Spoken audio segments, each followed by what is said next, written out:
हमारी संस्कृति, हमारे संस्कार सदा रहे हमारे साथ। भारत की पुरातन गाथाएं और महान संतों की वाणी। सब्सक्राइब करें तिलक कथाएं। देखने को मैं भिक्षा मांगता हूं, परंतु मैं भिक्षा के साथ साथ लोगों का दुख दर्द भी अपनी झोली में डाल लेता हूं। साईनाथ, इसका मतलब तो ये हुआ कि मन अपने अधीन नहीं तो मनुष्य माया मोह के चक्रव्यूह में फंस ही जाता है। और ये मन इंसान को बुराई करने पर मजबूर कर देता है। ये मन ही मनुष्य का शत्रु भी है और मित्र भी। पर साईनाथ, क्या वो जानते हैं वो अपनी तकदीर अपने हाथों में उठा रहे हैं? दयालु हो, शिरडी क्यों नहीं जाते? शिरडी जाओ बेटा। लेकिन शिरडी जाना और वापस आना, मेरे पास इतने पैसे नहीं है बाबा। वापस आना उसके हाथ में है, जाओ तो सही। साईं बाबा, सगुण नायक को शिरडी से जाने की इजाजत दीजिए। कैसे इजाजत दूं? पहले मुझे दक्षिणा तो दे। साहूकार जी, हैदराबाद पहुंचते ही मैं सूद समेत आपका कर्ज चुका दूंगा।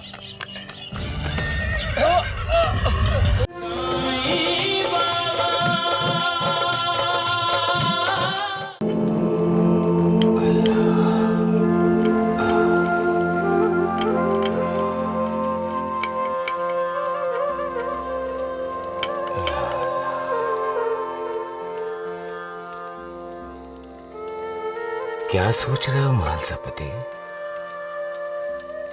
गुरुदेव, इस समय आप ये लकड़ियां क्यों जला रहे हैं? ये सिर्फ लकड़ियां नहीं है महालसापति, ये तो इंसान के दिल में पैदा होने वाले विकार हैं, आसक्तियां हैं। इन्हें मैं इसलिए जलाता हूं कि इंसान विषम विकारों के अधीन न हो और ईश्वर भक्ति में अपना जीवन बिताए। महालसापति, देखने को मैं भिक्षा मांगता हूं, परंतु मैं भिक्षा के साथ साथ लोगों का दुख दर्द भी अपनी झोली में डाल लेता हूं। फिर भी लोगों का दुख दर्द कम नहीं होता। ऐसा क्यों साईनाथ? वो लोग शरीर को महत्व देते हैं, ईश्वर को नहीं। और इसका कारण है मन। मन बहुत चंचल होता है महालसापति। ये मन ही है जो मनुष्य को अच्छे मार्ग पर ले जाता है, और ये मन इंसान को बुराई करने पर मजबूर कर देता है। ये मन ही मनुष्य का शत्रु भी है और मित्र भी। मन से बड़ा बहरूपी न कोई, पल पल रचता स्वांग निराले।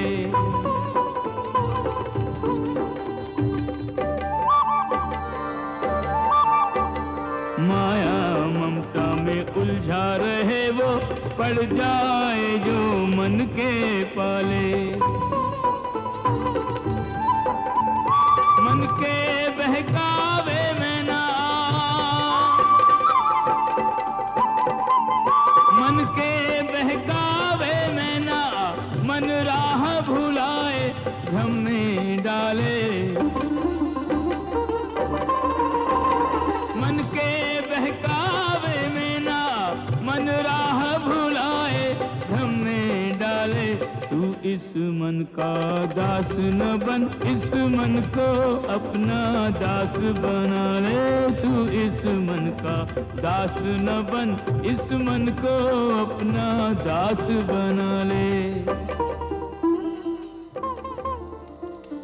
साईनाथ, इसका मतलब तो ये हुआ कि मन अपने अधीन नहीं तो मनुष्य माया मोह के चक्रव्यूह में फंस ही जाता है। महालसापति, मैं तो एक फकीर हूं, कुछ नहीं है मेरे पास, कोई अपना नहीं, न भाई, न बंधु, न बाल, न बच्चे, न घर, न गृहस्थी। फिर भी माया मुझे कष्ट पहुंचाती है। मैं तो स्वयं को भूल चुका हूं, लेकिन माया मुझे नहीं भूलती, मुझे अपने जाल में फंसाने की कोशिश करती रहती है। श्री हरि की यह माया ब्रह्मादि को भी नहीं छोड़ती, तो ये फकीर किस गिनती में है महालसापति। लेकिन श्री हरि की शरण में जो जाता है उसे श्री हरि की कृपा मिल जाती है और वो माया जाल से मुक्त हो जाता है।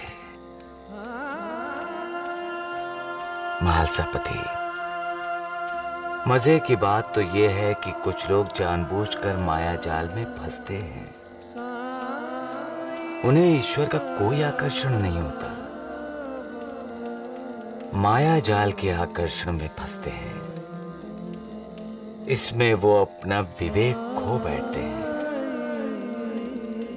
और स्वयं अपने हाथों से अपनी तकदीर को पकड़कर घर से बाहर फेंक देते हैं। पर साईनाथ, क्या वो जानते हैं वो अपनी तकदीर अपने हाथों में उठा रहे हैं?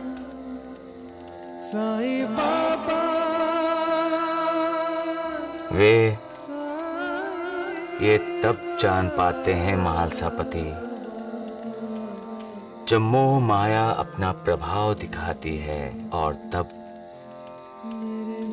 पश्चाताप के सिवाय और कुछ नहीं होता। सबका मालिक एक।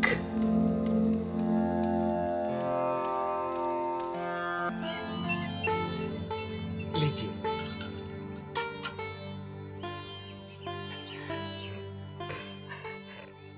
ये लो।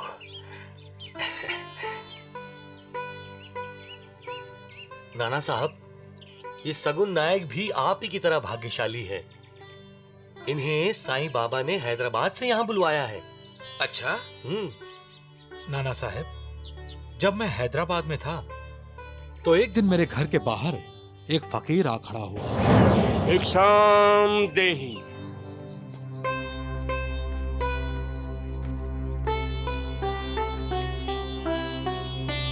ये लो। दयालु हो, शिरडी क्यों नहीं जाते? शिरडी? क्यों?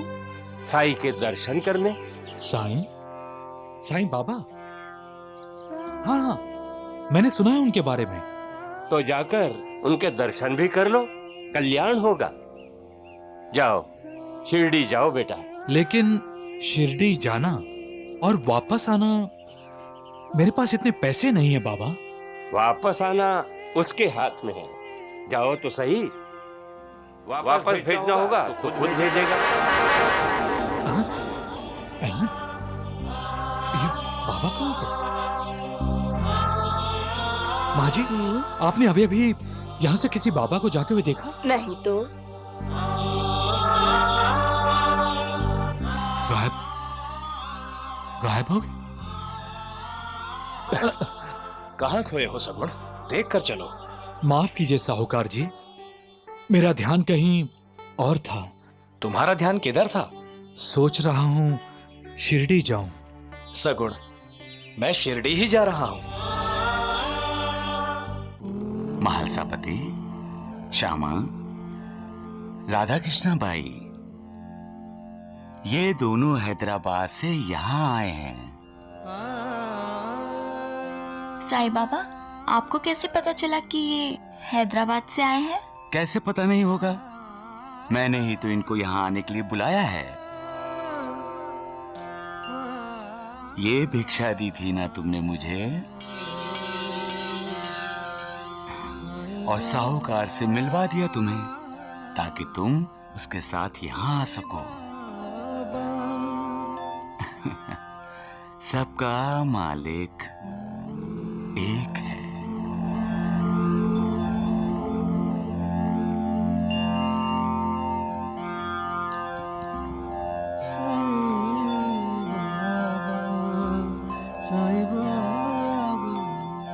साईं बाबा, सगुण नायक को शिरडी से जाने की इजाजत दीजिए।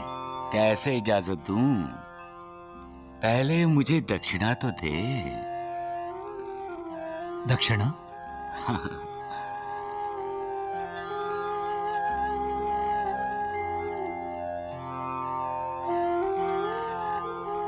बस, और नहीं।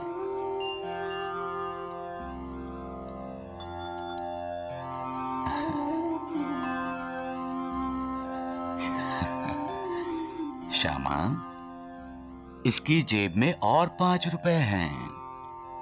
सगुन नायक, साईं बाबा आपसे 5 रुपए मांग रहे हैं। ये 5 रुपए नव विद्या भक्ति की तरफ संकेत कर रहे हैं।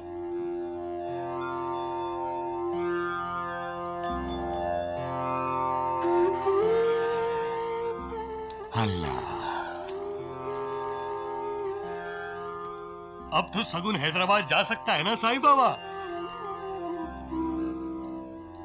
अब कैसे जा सकता हूं मैं? मेरे पास तो पैसे ही नहीं है। सगुन अब शिरडी छोड़कर नहीं जाएगा। अब वो शिरडी में ही रहेगा, हैदराबाद में नहीं।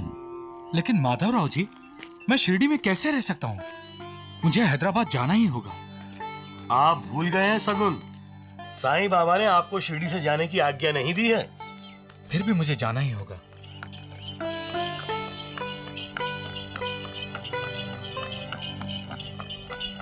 साहूकार जी, हैदराबाद पहुंचते ही मैं सूद समेत आपका कर्ज चुका दूंगा।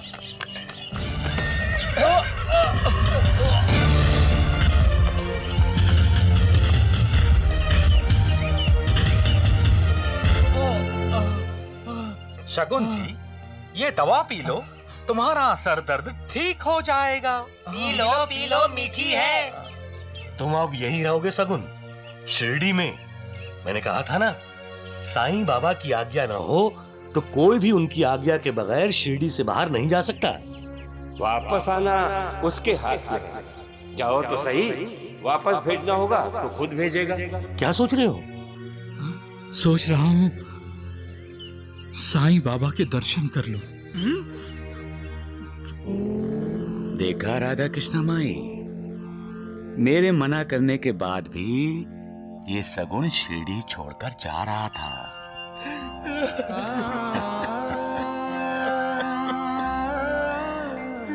उठो सगुन।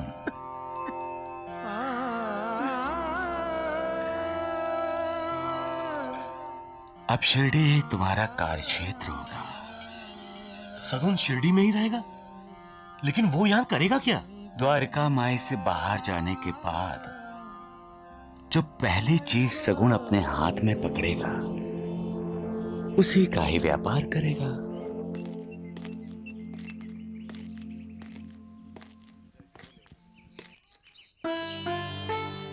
माँ, ये काका साईं बाबा के भक्त है, इसीलिए साईं बाबा ने इन्हें हैदराबाद छोड़ शिरडी में रहने को कहा है। अच्छा, आइए आइए ना, अंदर आइए। आइए काका, आइए।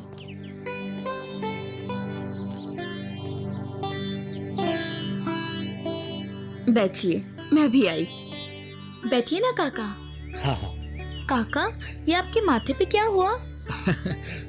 ये मेरी भूल का नतीजा है बेटा। मैं हैदराबाद वापस जा रहा था कि अचानक मेरा टांगा पलट गया। साईं बाबा की इच्छा नहीं थी कि मैं वापस जाऊं। साईं बाबा की लीला को कोई समझ नहीं पाया, साईं बाबा के भक्त की खातिरदारी करनी चाहिए लक्ष्मी। काका चाय पीजिए। द्वारिका माई से बाहर जाने के बाद जो पहली चीज सगुण अपने हाथ में पकड़ेगा उसी का ही व्यापार करेगा। चाय। सगुण नायक शिरडी में चाय की दुकान लगाएगा। चाय पिलाएगा सबको। जैसी बाबा की इच्छा। साईं बाबा के आशीर्वाद से बरकत ही बरकत है। अब सोच रहा हूं कुछ सालों बाद होटल का धंधा शुरू करूं, लेकिन साईं बाबा के आशीर्वाद के बाद।